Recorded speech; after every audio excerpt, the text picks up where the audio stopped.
5,000 deaths, that's truly a terrible toll. It's a dark day. And that heavy toll is the reason why I've supported a cautious approach. People too want to help, but they deserve an explanation. So why are the thresholds in the strategy framework, published only 3 weeks ago, being replaced already? Why are restrictions being ratcheted up in parts of the country, including a serious travel ban, where the number of cases is going down? And in that context, why is the government shutting down sectors of society and business without clear evidence that they are the cause of the spread? The impact on mental health, as well as business and the economy, will be considerable from this. So is the First Minister sure these sacrifices will help cut the virus? Is the First Minister sure this is going to work? First Minister.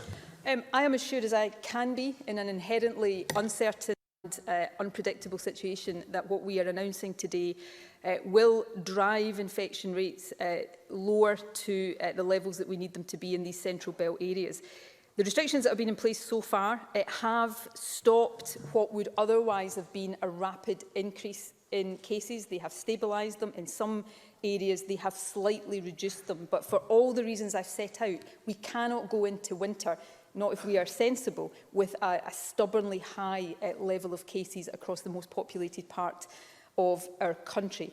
And the thresholds in the levels framework have not been changed. We look at the thresholds or indicators, whatever you want to describe them, and then we apply judgment around that. So if you look at Greater Glasgow and Clyde and Lanarkshire, both their case numbers and their test positivity are at the level where you would be starting to consider level 4, but what tips them over into that, apart from the stubbornly high nature of the cases, is the pressure and the potential pressure on hospital services. The same is true about hospital services with Ayrshire and with Stirling in relation to Forth Valley. So we pay attention to those indicators, but we have to apply the judgment on the advice of clinical and public health experts about what is necessary to get infection levels down. And, you know, we always have to make balanced decisions here. I am under no illusions about how difficult all of this is for everybody. Countries the world over are going through this right now. We are thankfully managing to avoid applying a lockdown across our whole country, and I hope that will continue.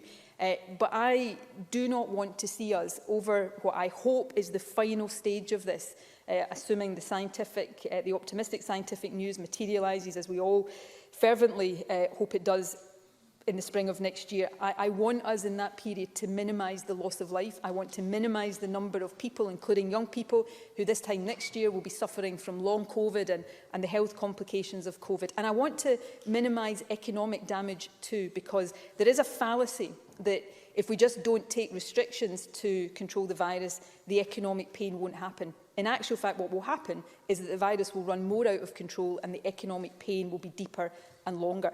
So none of this is palatable for anybody. I hate standing here announcing decisions like this. I probably can never find the words to properly encapsulate just how much I hate it.